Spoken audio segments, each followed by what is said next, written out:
Hello दोस्तों, ladies and gentleman, नमस्कार, सत श्री अकाल और आदाब। मैं हूं आपका दोस्त एंड आपका होस्ट जसपाल ढिल्लों और आज मैं हाजिर हूं फोटोशॉप हिंदी ट्यूटोरियल्स का एपिसोड नंबर 44 लेकर। इस इफेक्ट के बारे में मुझको काफ़ी सारी रिक्वेस्ट आ चुकी हैं। ये जो फोटो आप देख रहे हैं ये मेरे एक खास दोस्त बने हैं। इनका नाम है मिस्टर तरुणवीर सिंह वोरा। इन्होंने मुझे ये फोटो भेजी है, ये फोटो इनकी भेजी हुई है और उन्होंने मुझसे पूछा है ये इफेक्ट कैसे बनाया जाता है। ये फोटो मुझसे ये 2-2.5 महीने पहले भेजी थी और अभी कल परसों ही इनकी हाल ही में एक मुझे मैसेज आया था कि साहब क्या बात है, 2 महीने हो चुके हैं, आपने मेरी रिक्वेस्ट पर तवज्जो क्यों नहीं की। तो मुझे लगा ये सब नाराज़ होने वाले हैं और अब की बार अगर मैंने इनके रिक्वेस्ट के ऊपर ध्यान नहीं दिया तो ये मुझे लगता है ये काफ़ी महंगा पड़ेगा। तो बुरा साहब, तो ये मैं आपकी रिक्वेस्ट लेके हाजिर हूँ। मैं कोशिश करता होता हूँ हमेशा के रिक्वेस्ट को इकट्ठा करके उनके ऊपर ट्यूटोरियल बनाऊँ। तो ये जो आज मैं आपको तरीका बताने जा रहा हूँ ये इस्तेमाल होगा ऐसा इफेक्ट लाने के लिए। किसी ने अपनी बाजू के ऊपर या बॉडी के ऊपर कहीं टाटू बनाने हो तो भी ऐसा ही बॉडी कंटूर्स को फॉलो करेगा। और एक और मुझे ईमेल आई थी, किसी ने पूछा था कि मैं पर्दे के ऊपर कुछ प्रोजेक्ट करना चाहूँ, वैसा इफेक्ट मैं कैसे लेके आऊँ। शादी में जहाँ पीछे दूल्हा दुल्हन की फोटो, कुर्सियों के पीछे जो पीछे पर्दे लगते हैं, अगर आप उन पर्दों के ऊपर उनका नाम लिख के प्रोजेक्ट करना चाहें, ऐसे लगे कि जैसे वो स्लाइड प्रोजेक्टर से प्रोजेक्ट हुए हों, आपको ऐसा ही पैटर्न फॉलो करना पड़ेगा। तो मैं ये तो नहीं दिखा रहा हूँ। इसके लिए तरुण वोरा जी, एक और बात मैं आपको बता दूं कि ऐसा इफेक्ट लाने के लिए आपको एडवांस फोटोशॉप की नॉलेज होनी चाहिए। मुझे लगता है आपको है, लेकिन जिनको नहीं है ये उनके लिए थोड़ा मुश्किल हो जाएगा। क्योंकि आपको क्या करना है, ये जो लड़का एम्ब्रेस कर रहा है, आपको इसको अलग से पहले कट आउट करके एक्सट्रैक्ट करना पड़ेगा। अगर आप यहाँ से देखें गौर से तो लड़की के बाल आपको बड़े प्लेन से लग रहे हैं, ये लड़की की फोटो एक्सट्रैक्ट हुई हुई है। फिर जिसके ऊपर आपने ये इफेक्ट लाना है, जैसे ये जो पेज लड़के के ऊपर आया है, तो ये एक डिस्प्लेसमेंट मैप होगा जो मैं आपको दिखाऊंगा आगे चल के, तो वो इस लड़के के ऊपर अप्लाई होगा। तो चलिए सर, शुरू करते हैं आज का ट्यूटोरियल। तो इसको तो मैं अभी डिलीट कर देता हूँ। तो ये देखिए मैंने एक इफेक्ट बनाया है कि जैसे ये पर्दा है, पर्दे के ऊपर ऐसे लग रहा है कि जैसे ये प्रोजेक्ट किया गया हुआ है। पर्दे के जो शेप, जो सलवटें हैं, जो पर्दे की जो प्लीट्स हैं, ये उन्हीं कॉन्टूर्स को फॉलो कर रहा है। तो ये ऐसे लगता है। अगर ये तो मैंने सिर्फ एक डिज़ाइन बनाया है, आप यहाँ पे किसी का नाम भी लिखें तो भी वो जो पर्दे की जो सलवटें हैं, जो उन्हीं को ये पैटर्न को फॉलो करेगा। तो सब आइए इसको देखते हैं। अभी मैं इसको उड़ा देता हूँ, यहाँ पे लाके इसको डिलीट कीजिए। ये पर्दे की फ़ोटो है, मैंने कहीं यूट्यूब से ही कहीं से, सॉरी गूगल से कहीं से मैंने डाउनलोड की है। अब आप क्या कीजिए, सबसे पहले तो इसकी एक डुप्लीकेट कॉपी बनाइए। डुप्लीकेट बनाने का आसान तरीका है, ऑल्ट दबा के रखिए, इमेज पे आइए, इमेज पे आके आप सीधा डुप्लीकेट क्लिक कर दीजिए। ये देखिए डुप्लीकेट कॉपी बन गई। मैंने ऑल्ट इसलिए दबाया था कि अगर मैं रिमूव कर दूं, अगर मैं इसको हटा दूं, तो अगर मैं यहाँ पे आके देखूं, यहाँ पे डुप्लीकेट को दबाऊंगा तो एक और डायलॉग बॉक्स खुल जाता है बीच में। इसकी तो मुझे ज़रूरत नहीं है, ये लंबी चौड़ी कहानी है, तो हमेशा शॉर्टकट्स में बिलीव रखने वाला हूँ मैं। तो ऑल्ट दबा के रखिए, इमेज पे आइए और यहाँ डुप्लीकेट दबा दीजिए। तो ये डुप्लीकेट कॉपी इसकी बन गई। अब हमने इसको ग्रे स्केल में बनाना है। ग्रे स्केल कन्वर्ट करने के बहुत सारे तरीके हैं। मैं सीधा सीधा सिंपल में जाता हूँ, मोड में जाऊँ। यहाँ पे मैं पहले सबसे पहले लैब कलर चुन लेता हूँ। लैब कलर में आके चैनल्स में जाइए तो ये लाइटनेस चैनल को आप सिलेक्ट कर लीजिए। और अब अगर आप इमेज में आके मोड में आइए और अब आप ग्रे स्केल चुन लीजिए तो डायलॉग बॉक्स खुलता है, बाकी चैनल्स को डिस्कार्ड कर दें, यस। तो ये आपकी ग्रे स्केल इमेज बन गई।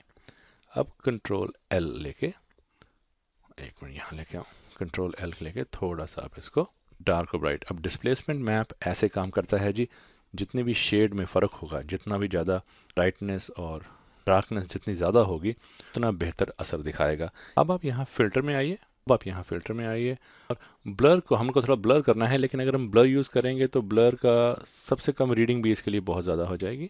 आप इसको यहाँ पे नॉइज़ में ले आइए और डीस्पेकल भी एक तरह से ब्लर का ही काम करता है।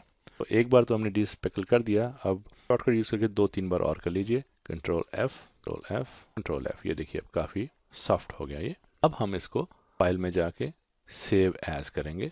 यहाँ पे हम ये नाम डाल देते हैं जी इसका, डिस्प्लेसमेंट मैप, डिस्प्लेसमेंट।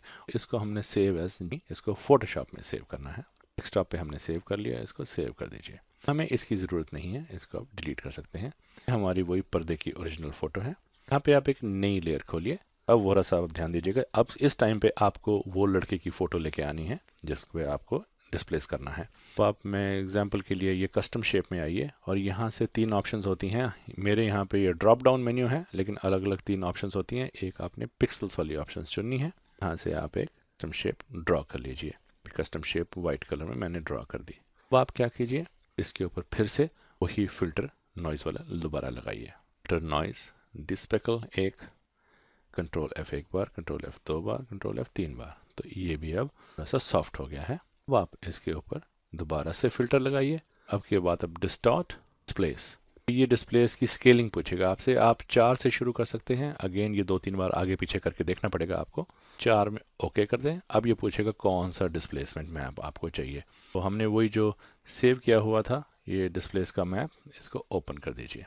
देखिए इसने जो पर्दे की सलवटें थी, थोड़ा सा जूम कर दूं, इसने वही शेप ले ली है। आप एक काम कीजिए, इसकी पहले मोड को प्ले कर दीजिए।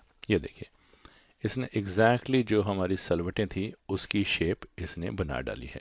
तरुण वोरा जी, और जिन लोगों को ये बॉडी में टाटूज बनाने हैं, जिन्होंने साहब ने मुझे ईमेल भेजी थी कि ये कैसे हो पाता है कि हम पर्दे पे फोटो प्रोजेक्ट करें, तो आप ऐसे ही दुल्हा दुल्हन का नाम लिख के पर्दे के ऊपर ऐसे प्रोजेक्ट भी कर सकते हैं। ये था मेरा आज का ट्यूटोरियल। अभी इसके बाद मैं 2 और लोगों की रिक्वेस्ट है काफ़ी टाइम की, उनके कुछ सवालात हैं, मैं उनके बारे में भी जवाब देना चाहूँगा।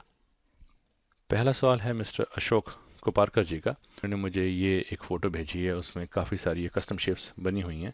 ये बोलते हैं ये एक ही लेयर में हैं, इनकी सबकी अलग अलग अपनी अपनी लेयर बनानी हो तो वो कैसे बनती है। सबसे पहले तो सर ये इंडेक्स में है, तो मैं इसका मोड पहले RGB कलर में लेके आऊँ। ये आप एक काम कीजिए, इन सबको इनकी अलग अलग लेयर्स बनानी है, बहुत ही आसान है साहब। कोई भी सिलेक्शन टूल चुन लीजिए, जैसे ये रेक्टेंगुलर मार्की टूल मैंने चुन लिया।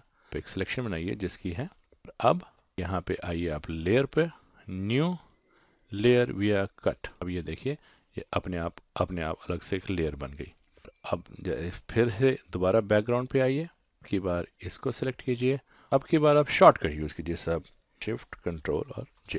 ये देखिए बिना किसी डायलॉग बॉक्स के आपकी दूसरी लेयर भी बन गई। अशोक जी, ये था आपके सवालों के जवाब। अब मैं इस फोटो को बंद कर देता हूँ। और अब तीसरे हमारे दोस्त हैं मिस्टर जतिन पटेल। ये फोटोग्राफर हैं कहीं पर, और ये जनरली हवन वगैरह की फ़ोटो खींचते हैं। तो इन्होंने ये कहा है कि ये यहाँ पे वो हवन हो रहा होता है, वहाँ पे धुआं बहुत हो जाता है, उसके लिए ये फ़ोटो ख़राब हो गई, इसको क्या ठीक कर सकते हैं। इन्होंने मुझे कहा कि जी आप तो जादूगर लगते हो मुझे फ़ोटोशॉप के, तो कुछ कीजिए। अब जब जादूगर की पदवी मिली है कुछ ना कुछ तो करना पड़ेगा। जतिन जी, मैं कोई जादूगर नहीं हूँ, मैं आज भी सालों के बाद भी मैं फ़ोटोशॉप अभी भी सीख ही रहा हूँ। लिए इस फोटो को कुछ टारगेट करते हैं। ऐसा कि सबसे पहले तो खींचने के टाइम पे आप एक काम कर सकते हैं कि इस फोटो के साथ साथ हवन कुंड है की भी फोटो जरूर बीच में, उसको भी बीच में फ्रेम में लेके आइए कि देखने वालों को लगे कि ये फोटोग्राफी की खराबी नहीं है, ये कमरे में धुआं भरा हुआ है। उससे 60% फोटो तो अपने आप ही लोगों को एक्सेप्टेबल हो जाती है, क्योंकि वो मान के चलेंगे हाँ धुआं है तो वो तो आएगा। अब इस हाल में हम क्या करते हैं, सबसे पहले तो आप लेवल्स में आइए, देखिए कुछ कर सकते हैं इसको। उसमें हम थोड़ा सा इसको ब्राइट। अब लेवल्स के लिए ये शॉर्टकट है कंट्रोल L। थोड़ी बहुत फोटो रंग दिखने शुरू हुए, पे कीजिए कंट्रोल J। मोड यूज कीजिए जी ओवरले। देखिए काफी फर्क पड़ गया।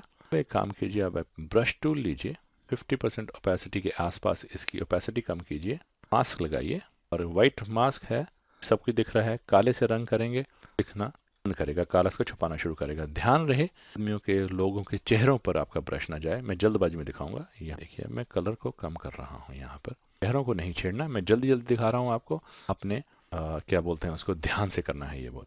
जैसे कॉपी कीजिए कंट्रोल J, फिर से वही मास्क को थोड़ा और फाइन कर दीजिए, थोड़ा सा मास्क और फाइन कर, एक बार फिर से कॉपी कर लीजिए कंट्रोल J। यहाँ से आप मास्क को जहाँ जहाँ आपको लगता है कि जो जगह ज़्यादा काली हो गई है या ज़्यादा गाढ़ी हो गई है उसको आप उड़ा सकते हैं। तो जतिन जी, ये थी आपकी ओरिजिनल फ़ोटो, और अब ये इफेक्ट आ गया। तो अब देखिए धुआं काफ़ी हद तक उड़ गया है, लेकिन कोशिश यही कीजिएगा कि धुआं की अगर फ़ोटो खींचनी है तो जो धुएं का सोर्स है, जो उसकी भी हवन कुंड है, उसकी भी फ़ोटो साथ में आए।